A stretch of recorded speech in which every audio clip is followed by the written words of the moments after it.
तो भारतीय बाजारों के अंदर एक सीमित दायरे के अंदर कामकाज है। लगातार तीसरा दिन है जबकि इंडेक्स बिल्कुल रेंज के अंदर ही ट्रेड करता हुआ दिखाई पड़ रहा है। हालांकि एक स्पाइक जरूर आता है इंडेक्स में, कल सेकंड हाफ में या लास्ट आवर में आता हुआ दिखाई पड़ा, आज एटलीस्ट फर्स्ट हाफ के अंदर ही आता हुआ दिखाई पड़ा। लेकिन इस रेंज को इंडेक्स मेंटेन किए हुए है पिछले 3 दिनों के अंदर। स्लाइटली रेंज के अपर एंड पे जाकर रोज क्लोजिंग होते हुए दिखाई पड़ती है। तो आज भी इंडेक्स ने नया 52 वीक्स हाई हिट किया, लेकिन फिर भी करीब करीब 18,415 416 के जोन्स पे इंडेक्स ट्रेड कर रहा है। इंडिविजुअल स्टॉक्स पे काफी ज्यादा स्टोरीज हैं। मिसाल के तौर पे रेलवेज जो कि तेजी में कामकाज कर रहा है, मिसाल के तौर पे शुगर जो कि तेजी के साथ कामकाज करता हुआ दिखाई पड़ रहा है। तो बाजार की बड़ी बातें आपकी स्क्रीन पर आएंगी, जिसमें बैंक्स, एनबीएफसीज दोनों में खरीदारी है। बैंक साल के नए ऊपरी स्तरों पर कामकाज करते हुए दिखाई पड़ रहे हैं। मिड कैप इंडेक्स में बिकवाली का प्रेशर आपको दिखाई पड़ेगा। स्मॉल कैप इंडेक्स में बिकवाली का प्रेशर दिखाई पड़ेगा, दिन के निचले स्तरों के आसपास कामकाज कर रहा है। इसके अलावा आपको रेलवेज में खरीदारी दिखाई पड़ेगी, शुगर में खरीदारी दिखाई पड़ेगी, सिलेक्टिव सीमेंट तेजी में है, सिलेक्टिव डिफेंस तेजी में फिलहाल ट्रेड करता हुआ दिखाई पड़ेगा। और साथ ही साथ जो प्रेशर है वो आपको दिखाई पड़ेगा सिलेक्टिव मेटल स्पेस के अंदर, सिलेक्टिव ऑटो स्पेस के अंदर। आईटी के कुछ चुनिंदा शेयर हैं जो कि तेजी में कामकाज कर रहे हैं। तो ऐसे एक मिला जुला डाइवर्सिफाइड स्पेस पे कामकाज होता हुआ दिखाई पड़ेगा। आज की दोनों लिस्टिंग बेहतरीन होते हुए दिखाई पड़ी। 20% की प्रीमियम के साथ लिस्ट हुए ग्लोबल हॉस्पिटल के स्टॉक्स और साथ ही साथ बीकाजी फूड्स करीब करीब 10% की तेजी वहां पर भी आते हुए दिखाई पड़ी। बातचीत करते हैं, प्रकाश गाबा सर से हमारे साथ मौजूद हैं। गाबा सर नमस्कार, स्वागत है कार्यक्रम में। मार्केट्स में कल के सत्र में जो बातचीत हमारी हुई थी कि सीमित दायरा ही है इंडेक्स में, अब लेकिन जो बाइंग है वो जरूर देखने को मिल रही है हर लोअर लेवल्स पे। आज भी सीमित दायरे में ही कामकाज है, लेकिन निफ्टी बैंक आउट परफॉर्म कर रहा है। क्या करें इंडेक्स में? जी हाँ, आप सही बताया कि मार्केट सीमित दायरे पे, लेकिन वीकनेस नहीं। वीकनेस होती तो आई कैन अंडरस्टैंड, लेकिन वीकनेस नहीं है, इतनी बात तो क्लियर कर सकते हैं। अप मूव ऑन है और निफ्टी में गए तो 18,400 के करीब बहुत स्ट्रॉन्ग सपोर्ट जो है, और बैंक निफ्टी में 42,500 में सपोर्ट है। जब ये ब्रेकआउट मिलेगा तो बहुत बढ़िया ब्रेकआउट मिलेगा, इतना कह सकते हैं। ओके, तो ब्रेकआउट, बढ़िया ब्रेकआउट की तरफ देखा जा सकता है। गाबा सर, कोई इंडिविजुअल स्टॉक्स जहां पर आपकी नजर हो? जी हाँ, मुझे लगता है कि क्रॉम्पटन अच्छा लगता है। अच्छी तेजी है यहाँ पर, 371 पे ट्रेड कर रहा है क्रॉम्पटन। स्टॉप होना चाहिए 367 पर। आते दिनों में शायद 375 देखेंगे। क्रॉम्पटन पर ध्यान देना चाहिए ऑन द अपसाइड। और दूसरा लगता है मुझे एचएएल, जो आज भी मैंने सुबह क्विक सिंगल्स में दिया था, ये करीब 2700 की तरफ जा रहा है। मैटर ऑफ टाइम 2651 पर ट्रेड कर रहा है। बस 10, 15, 20 रुपए का स्टॉप लगाइए, मुझे लगता है 2700 देखेंगे एचएएल।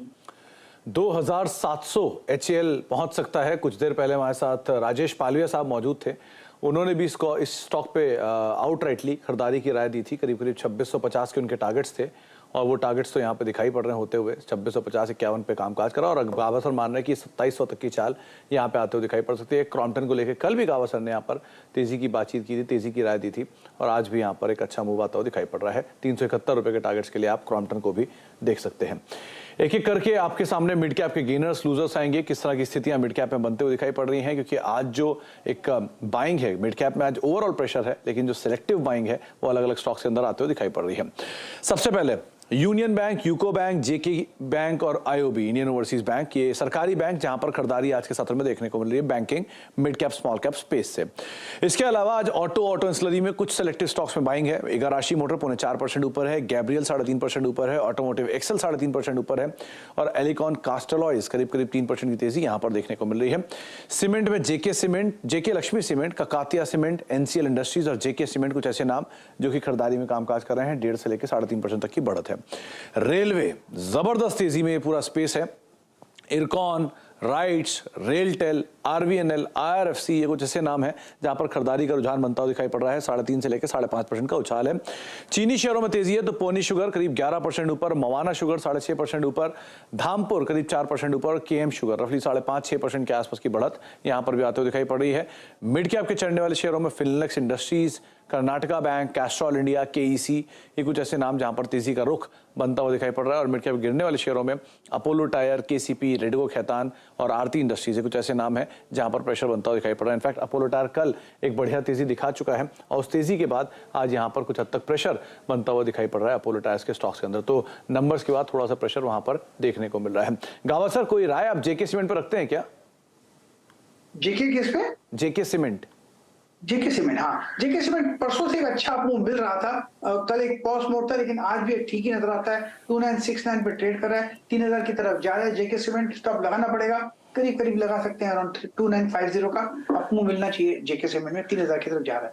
ओके, तो बने रहना ज्यादा बेटर है। अपमूव की उम्मीद यहां पर आप लगाकर चल सकते हैं। करीब करीब 1.5% के आसपास की बढ़त देखने को मिल रही है।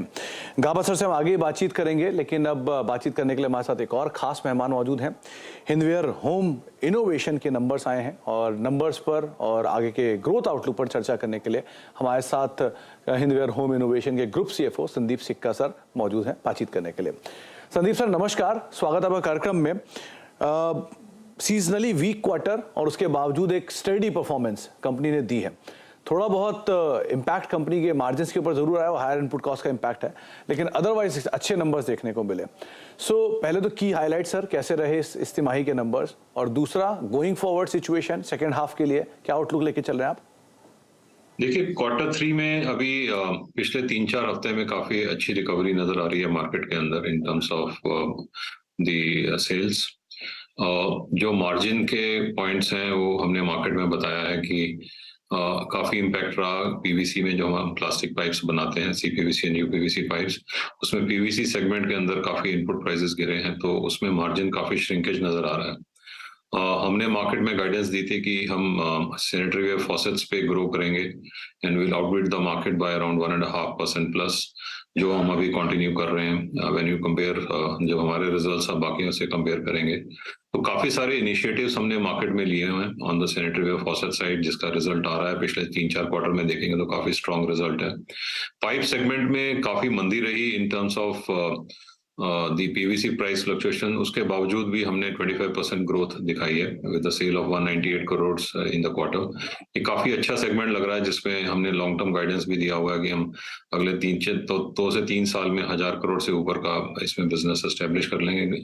और ये हमारा 4 साल पुराना बिजनेस ही है, हमने 2018 में ये बिजनेस स्टार्ट किया था। ऑन द कंज्यूमर साइड थोड़ी सी स्लो डाउन है, लेकिन रिकवरी हम सोच रहे हैं कि अभी 1-2 क्वार्टर में काफी रिकवरी आने की उम्मीद है, बट उसमें भी काफी अच्छे हमने परफॉर्मेंस किया है। अगर हम देखें, ये भी हमारा 4-5 साल पुराना बिजनेस है, बट हम किचन चिमनी में नंबर 2 प्लेयर है इसके अंदर। अच्छा संदीप सर, FY23 को लेकर क्या मार्जिन आउटलुक, क्या रेवेन्यू आउटलुक आप लेकर चल रहे हैं? पहले इनिशियल टारगेट्स करीब आपने 18 से लेकर 20% के आसपास ही ग्रोथ की बात की थी रेवेन्यूज फ्रंट पर। 16-17% हमने फर्स्ट हाफ में देख लिया है।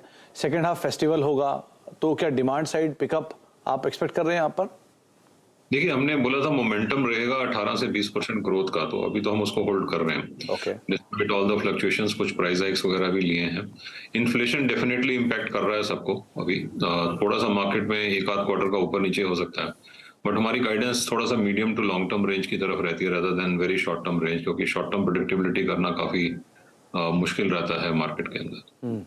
अच्छा संदीप सर, ये एबिट लॉस आया है प्लास्टिक बिजनेस को लेकर, तो क्या वो जो पीवीसी प्राइसेस का इम्पैक्ट पूरी तरह से इसमें आ गया? अब प्राइसेस नीचे आए हैं, क्या सिनेरियो है सो फार? सेकंड हाफ के लिए क्या माने हम इसमें? देखिए, पहले हाफ में जो एबिट लॉस है उसमें 25 करोड़ का जो इन्वेंट्री का जो वैल्यू लॉस हुआ, बिकॉज अगर इनपुट प्राइस मटेरियल देखें 150 रुपए से अब 75-80 रुपीज तक आ चुका है, और अभी भी और न्यूज है कि 1-8 रुपए और भी टूट रहा है इसके अंदर, तो कुछ लॉसेस तो आएंगे। अभी उसको क्वांटिफाई करना क्वार्टर 3 में थोड़ा मुश्किल है, बट आई थिंक एक लग रहा है कि प्राइस बैठ गई है अभी सही जगह पे आके, तो क्वार्टर 4 में नॉर्मलाइजेशन हो जाना चाहिए। तो हमने एक गाइडेंस और दी है कि अभी शॉर्ट टर्म में जो हमारे नॉर्मलाइज मार्जिन है, क्योंकि जो हमारे मार्जिन नजर आ रहे हैं वो नॉर्मलाइज नहीं है, तो इसमें मेरे ख्याल से 3 से 4% आपको और ऐड करना पड़ेगा to have a normalise margin at EBITDA level. Okay, अच्छा जो कंपनी का कैपेसिटी और केपेक्स प्लान है, क्या सिचुएशन है उसकी? क्योंकि जो लास्ट आपने कहा था कि एक पाइप प्लांट सेटअप कर रहे थे आप, तो क्या वो स्ट्रीमलाइंड है, ऑन ट्रैक है, और गोइंग फॉरवर्ड कंपनी का केपेक्स प्लान क्या है? देखिए, सैनिटरी वेयर में हमारा ऑलमोस्ट 90% कैपेसिटी यूटिलाइजेशन है, बाकी हम आउटसोर्सिंग मॉडल से कर रहे हैं। May be in medium term range हमें एक सैनिटरी वेयर प्लांट लगाना पड़ेगा, बट अभी बोर्ड ने उसका डिसीजन नहीं लिया। फॉसेट में हमारे पास कैपेसिटी है, हमने एक्सपेंशन किया था 1-1.5 साल पहले, तो वहाँ पे कैपेसिटी यूटिलाइजेशन अराउंड 55-60% है। पाइप्स में ऑलमोस्ट 80% प्लस कैपेसिटी यूटिलाइजेशन में है। वहाँ पे हमने डी बॉटलनेकिंग के लिए एक ब्राउनफील्ड कैपेक्स भी किया है, जिसमें कैपेसिटी अनलॉक होगी। अभी हमारी कैपेसिटी 37,000 है, जो हमारी 48,000 तक पहुंच जाएगी। उसके बाद रुड़की वाला जो प्लांट है वो अभी 2 साल में लगेंगे। इसके लैंड एक्विजिशन हो गया, अभी हम जो गवर्नमेंट अप्रूवल्स हैं उसके रिलेशन में फाइलिंग्स किया हुआ है, तो maybe by end of financial year 24-25 that plant should be up running. अच्छा सर, सेकंड हाफ को लेकर, बाथ फिटिंग्स को लेकर क्या कंपनी ग्रोथ प्लान एक्सपेक्ट कर रही है? क्योंकि फर्स्ट हाफ के कंपैरिजन में सेकंड हाफ की डिमांड थोड़ा बेटर साइड पे होती है। दूसरा, रियल एस्टेट इंफ्रा स्पेंडिंग को देखकर या वापस डिमांड पिकअप को देखकर यहाँ पर क्या आउटलुक है आपका?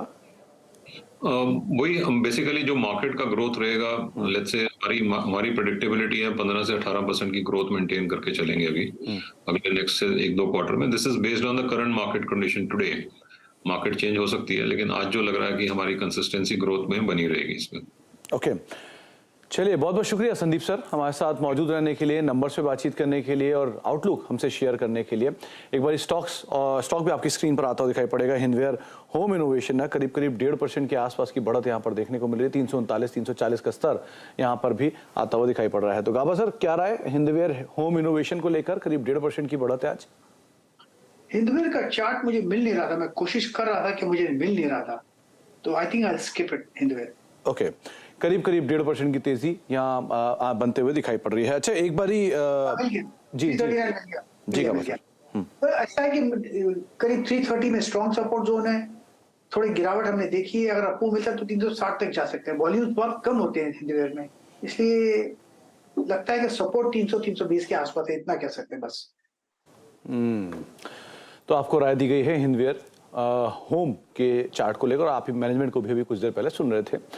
अच्छा, अब बातचीत करते हैं बाजार के सबसे बेबाक आवाज और मार्केट गुरु रमेश दमानी से। सीएनबीसी आवाज के मैनेजिंग एडिटर अनु सिंगल ने खास बातचीत की। रमेश दमानी जी का मानना है कि सरकारी डिफेंस और रेलवे कंपनियों में एक अच्छी कमाई आगे भी जारी रह सकती है।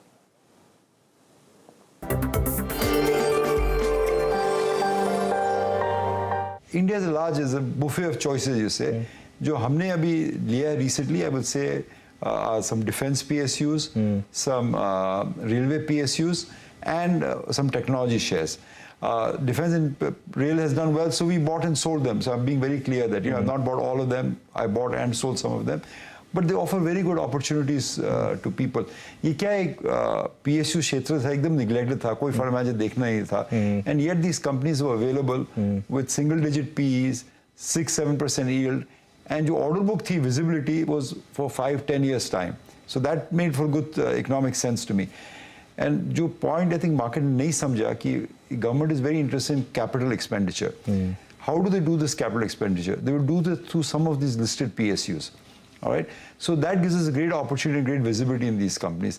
And I think corporate governance standards generally in India have improved. So the people who are scared of corporate governance, and maybe in OMCs, it's still a problem, but corporate governance is going to improve dramatically in India.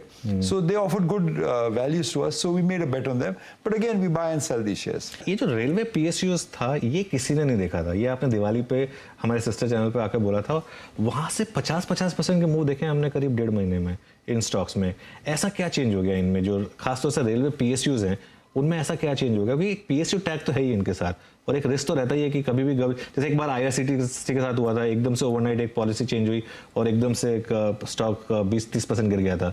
तो वो एक risk factor यहाँ पर रहेगा दमानी जी? They're in all companies. That is, I mean, in private companies, they're there. People misallocate capital, private company में, public company. That's part of your judgment call of what you do. And a lot of people say, आप कैसे लेते हो PSU? I pointed out again, not a recommendation, that I had bought Bharat Electronics, a company in 2003 at 20 rupees with 2 रुपया ब्याज दे रहा था. So it had almost 10% or maybe 5% yield, 40 with 2 rupees dividend yield. 300 crore में लिया था. आज बढ़ते बढ़ते 60,000-70,000 करोड़ का मार्केट गैप हो गया.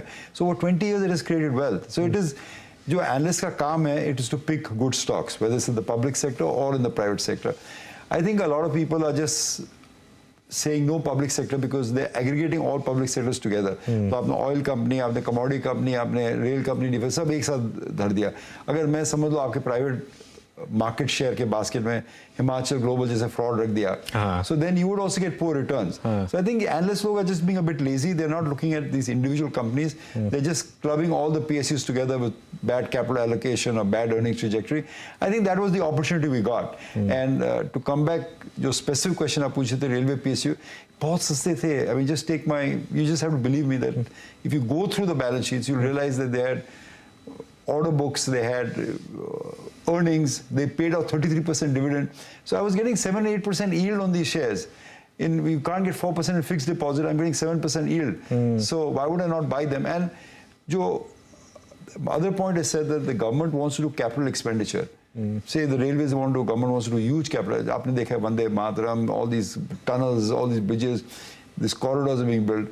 So all the capex will come through the railway companies. So they're all beneficiaries. There's also growth for the next few years. So while we buy and sell these shares, I think overall I would like to remain invested. तो एक बढ़िया theme railway जिसके ऊपर चर्चा आपने अभी सुनी, लेकिन और डिफेंस दूसरी स्पेस जहां पर भी आप बढ़िया मूव ऑलरेडी देख चुके हैं. अच्छी तेजी यहां पर ऑलरेडी बन भी रही है. अच्छा, एक ब्रेक का वक्त हो गया, लेकिन ब्रेक पर जाने से पहले कुछ देर पहले एक ऑप्शन आपको राजेश पालिया साहब ने दिया था. वो हिंदुस्तान एरोनॉटिक्स लिमिटेड को लेकर ऑप्शन था. 2600 की ये कॉल उनकी तरफ से बाय करने की राय थी. 85 से 90 रुपए का इसका टारगेट था. तब ये कॉल जो थी वो करीब 37 रुपये 38 रुपए की जोन्स में 48 रुपए के जोन्स में कहीं कामकाज कर रही थी. 39 का एक स्टॉप लॉस था. लेकिन आपकी स्क्रीन पर ये कॉल है जो कि अपना लक्ष्य अचीव कर चुकी है. 104-105 रुपए का मौजूदा स्तर यहाँ पर देखने को मिला. तो राजेश पालिया साहब ने कॉल थोड़ी देर पहले दी थी जो कि टारगेट अचीव कर चुकी है. ब्रेक का वक्त है. ब्रेक के बाद लौटते हैं, कुछ और खबरों के ऊपर बातचीत करते हैं.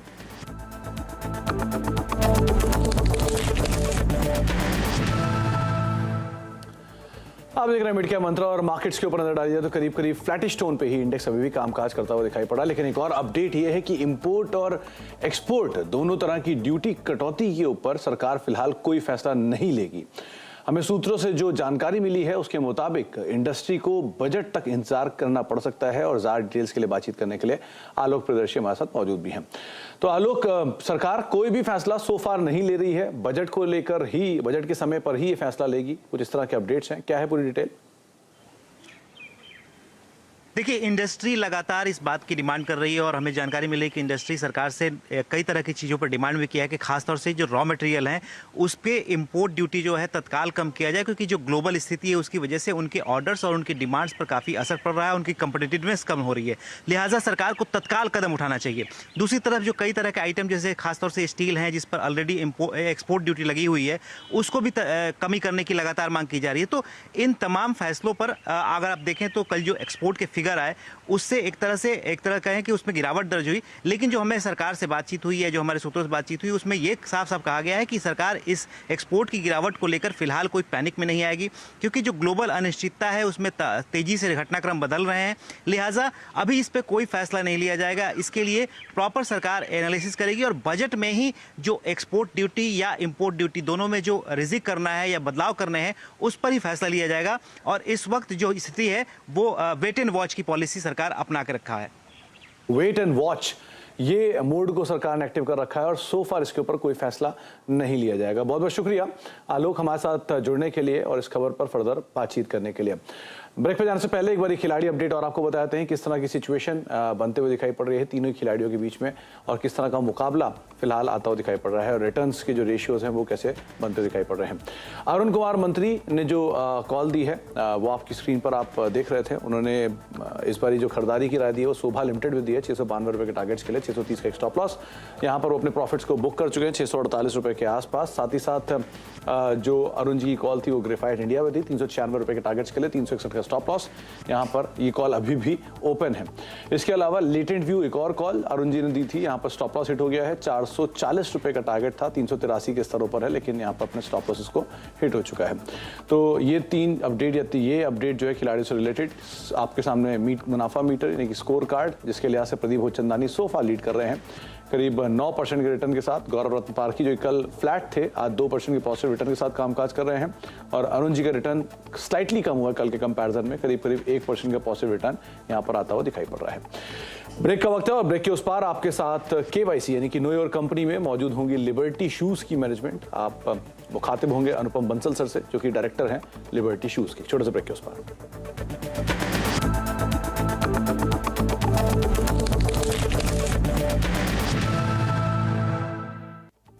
Mongia Steel presents Majboot Stocks